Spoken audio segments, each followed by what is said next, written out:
Post पे बैठे हुए चीफ मिनिस्टर को समझ नहीं है कि कानून क्या होता है, या आप लोगों को ही कानून मालूम है सिर्फ यहाँ पे? क्यों नहीं गए? केजरीवाल को थोड़ी क्यों जाना था? उनके वकील जाते हैं कि परेशान कर रहे हैं। कोर्ट गई ना ईडी, तो ईडी कोर्ट ने कहा मान ली। अरे भाई ईडी कि भाई 16 मार्च को आइए। भैया मैं उदाहरण दे रहा हूँ भाई, आप अपना लॉजिक घर पे रख के आए हैं, लॉजिक लगाइएगा ना सर। इधर जो ऊपर दिया है भगवान ने उसका इस्तेमाल करना पड़ेगा सर। मुख्यमंत्री का निवास है, मुख्यमंत्री के निवास में 4 लाख का करोड़ लगेगा। 4 लाख का करोड़ पर मुख्यमंत्री बैठेंगे। क्या मतलब है? ऐसे तो बयान मोदी जी ने कितने जुमले गिराए थे, 15 लाख गिर गए क्या आपके अकाउंट में? आ गए 15 लाख क्या? आप ज्ञानी आदमी हैं, लेकिन मैं ये पूछ रहा हूँ कि 80% पब्लिक क्यों कह रही है केजरीवाल को अरेस्ट कीजिए? मैं पूछ रहा हूँ, मैं भी पब्लिक को बता रहा हूँ ये बात कि पब्लिक भी ये बात समझे। अरे पर पब्लिक का वोट नहीं बदल रहा सर। 32,000 वोट आ गया, 33,000 वोट आ गया। पब्लिक कह रही है उठाइए केजरीवाल को जेल में डालिए। को सम्मन भेज के परेशान करना, और इसके अरे भाई तो अरे मैं ये नहीं समझ पा रहा, सम्मन भेज के उनको परेशान किया जा रहा है। उनके वकील कोर्ट क्यों नहीं गए? केजरीवाल को थोड़ी कोर्ट जाना था, उनके वकील जाते हैं कि परेशान कर रहे हैं। कोर्ट गई ना ईडी, तो ईडी कोर्ट ने कहा मान ली। अरे भाई ईडी कि भाई 16 मार्च को आइए। ठीक, एक मिनट सर, एक मिनट। अरे भाई 1 मिनट मेरी बात सुनिए। अच्छा आप जरा सुन लीजिए, 1 मिनट मेरी बात सुनिए सर। थोड़ा तो लॉजिक लगेगा शो में। लॉजिक हम घर पे आकर रख कर फिर शो नहीं कर सकते। अगर रवि भाई ये बताइए, अगर ईडी का सम्मन गलत है तो ईडी कोर्ट चली गई, केजरीवाल जी कोर्ट क्यों नहीं गए कि इनका सम्मन गलत है, कोर्ट जो है इनको डांट लगाए? केजरीवाल जी ने उनको पत्र लिखे, पत्र में लिख करके। अरे सर वो ईडी को लिखा ना सर, कोर्ट क्यों नहीं गए दौड़े दौड़े कि सर ये गलत कर रहे हैं ईडी वाले, ये फर्जी सम्मन दे रहे हैं? कोर्ट क्यों नहीं गए केजरीवाल जी? केजरीवाल क्यों कोर्ट जाए? केजरीवाल ने कह दिया कि भाई आपका सम्मन इलीगल है। अरे तो केजरीवाल ने कह दिया ना सर, कोर्ट ने थोड़ी कहा। जिसका सम्मन गलत है वो कोर्ट जा रहा है, और जो कह रहा है सम्मन गलत है वो नहीं जा रहा। एक आदमी है जो कह रहा है, और मैं इसमें किसी का नाम नहीं ले रहा, 2 आदमी हैं जो आपके पास आते हैं, आप दोनों वकील हैं, आप दोनों बताइएगा। एक आदमी कह रहा है कि मेरे घर में सामने वाले ने चोरी कर ली है, ठीक है। दूसरा कह रहा है कि चोरी नहीं की है मैंने, और जिसने जो ये कह रहा है कि मेरे घर में चोरी हुई है वो कोर्ट नहीं जा रहा है। जिस पर आरोप है कि उसने चोरी की है वो कोर्ट जा रहा है। ऐसा आपने कभी सुना है?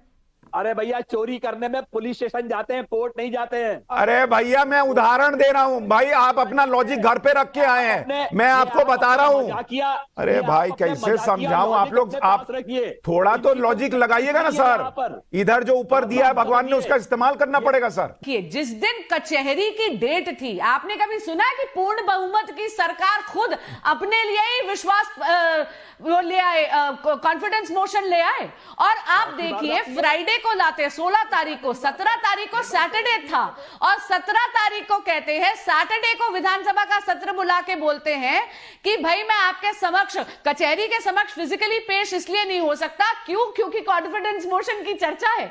ये तो मैंने पहली बार देखा है। उसमें आपने एक चीज और नहीं जोड़ी बांसुरी जी, उसमें आपने एक चीज और नहीं जोड़ी कि ये बात कि बीजेपी मेरे विधायकों को खरीदना चाहती है, ये बात बोलते बोलते 20 दिन हो गया था। देखिए सिंपल सी बात है, एक आम आदमी, सामान्य व्यक्ति को यदि आपको आता है समन, तो अनिवार्य है लॉ में कि आपको उस जाके समन का आदर करना है।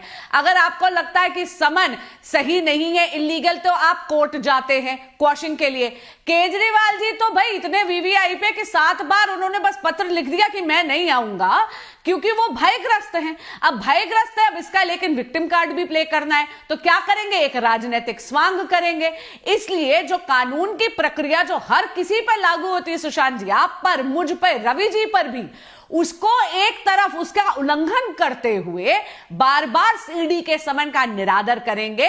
और बस बांसुरी जी उनका एक प्रश्न ये है कि जब आप लोग कोर्ट के पास गए कि ये आदमी नहीं सुन रहा, ये आदमी नहीं आ रहा है मेरे समन पर, और कोर्ट ने अगली डेट दे दी, तो उसके बीच में 7वां समन क्यों आया? ये वो प्रश्न पूछते हैं बार बार।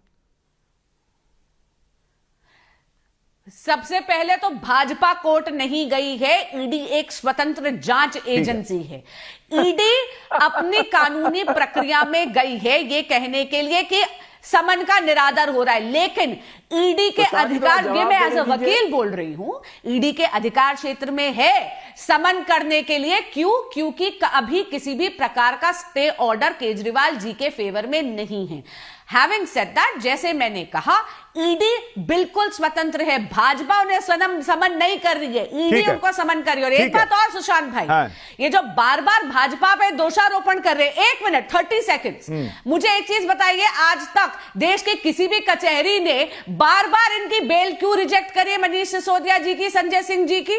रवि भाई, बीजेपी काम नहीं करने देती तो शीश महल कैसे बना? ये 4 लाख का कमोड, 8 लाख का पर्दा बीजेपी क्यों नहीं रोक पाई? वो मुख्यमंत्री का आवास है। आपकी स्टोरी फर्जी है, फर्जी है, साबित नहीं कर पाए उसके अंदर आज तक एक भी आप चीज उसमें साबित नहीं कर पाए। 8 लाख का पर्दा सब डॉक्यूमेंट पे है भाई, 8 लाख का पर्दा डॉक्यूमेंट पर है, कोई फर्जी स्टोरी नहीं है। और अगर फर्जी स्टोरी थी तो केजरीवाल कोर्ट क्यों नहीं गए हमारी स्टोरी के खिलाफ? वो मुख्यमंत्री का निवास है, मुख्यमंत्री के निवास में 4 लाख का कमोड लगेगा, 4 लाख के कमोड पे मुख्यमंत्री बैठेंगे।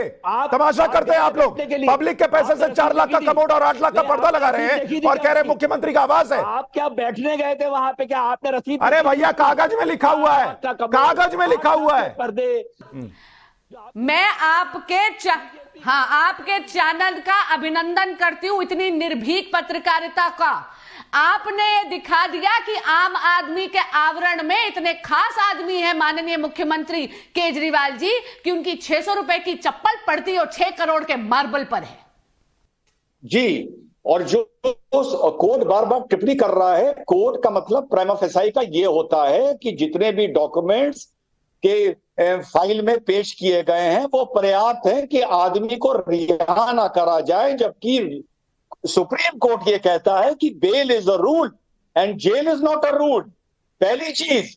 और दूसरी चीज, मैं फिर से नाम लूंगा, रवि जी आज आप मेरे साथ आए हो, 2014 से पहले ईडी ने कितना पैसा बरामद कर लिया था? की बेल रिजेक्ट की उसी सुप्रीम कोर्ट ने उमर खालिद की बेल 13 बार रिजेक्ट की, जो कहता है कि bail is a rule and jail. तो उमर खालिद की बेल रिजेक्ट की, तो उमर खालिद को कौन सा नोबेल प्राइज मिल गया है जो आप उमर खालिद का एग्जांपल दे रहे हैं? कि किसी आधार पे बेल रिजेक्ट होती है, किसी आधार पर, ऐसा थोड़ी हो जाती है बेल रिजेक्ट। नहीं। और एक चीज और रवि भाई, चौथे सवाल का रुझान बताऊं उससे पहले, रवि भाई, अरविंद केजरीवाल पॉलिटिक्स में आने के पहले लंबी चौड़ी लिस्ट दिखाते थे उन नेताओं की जिनके साथ आज वो खड़े हैं और उन सबको भ्रष्ट बताते थे। पॉलिटिक्स बदलने तो केजरीवाल आए थे। मैं बच्चों की कसम खाता हूं कांग्रेस के साथ कभी नहीं जाऊंगा। ये नरेंद्र मोदी ने नहीं बोला, ये केजरीवाल ने बोला। ये राहुल गांधी ने नहीं बोला, ये केजरीवाल ने बोला। वो केजरीवाल ने तब बोला जब वो एक्टिविस्ट थे, तब वो चीफ मिनिस्टर नहीं थे। अच्छा, चीफ मिनिस्टर नहीं थे तब बच्चों की कसम खा सकते, चीफ मिनिस्टर बनने के बाद नहीं खा सकते। तो रिजवान भाई, जब तक आदमी सीएम नहीं बनता है ऐसी कस्में खा सकता है, सीएम बनने के बाद नहीं खा सकता। भाई, हाँ बोलिए। ये इस देश को ये मैसेज दिया जा रहा है कि केजरीवाल ने वो बात कब बोली थी जब वो एक्टिविस्ट था। भैया, राजनीति में आ गया तो वो भी भ्रष्ट हो गया। यही मतलब है क्या आपका जो आप ये बात बोल रहे हैं? क्या मैसेज दे रहे हैं देश में आप? अरे कमाल है भाई, ये बयान से क्या मतलब है? ऐसे तो बयान मोदी जी ने कितने जुमले गिनाए थे, 15 लाख मिल गए क्या आपके अकाउंट में? आ गए 15 लाख क्या? क्यों भाई? आपके बच्चों को नौकरियां मिल गई क्या 2 करोड़ 1 साल में?